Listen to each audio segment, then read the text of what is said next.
I had been quiet for days, barely exchanging words with my wife.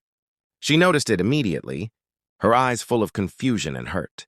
And one evening, she finally confronted me. "Why are you not talking to me? Why don't you want me anymore?"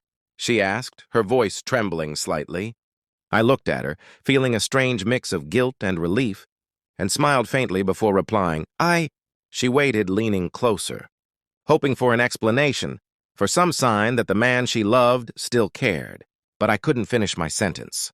Not because I didn't love her, but because the truth was heavier than any words I had ever spoken.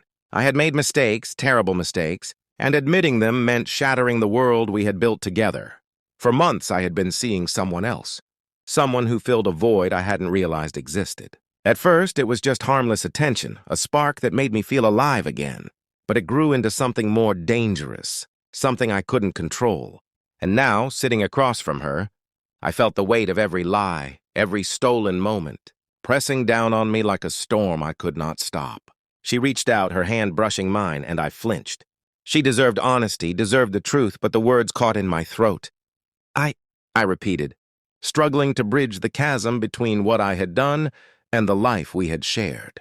Her eyes searched mine, waiting for the completion of a sentence I couldn't bring myself to say. Finally, I stepped back, the silence growing heavy between us.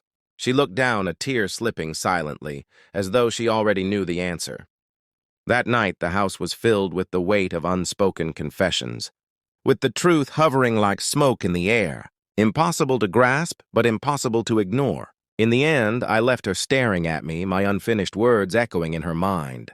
I was all I could give her, an incomplete truth, a mirror of my own failure, and a confession that would haunt both of us for years to come. She would remember the silence more vividly than any lie, and I would carry the memory of her hurt like a scar I could never erase.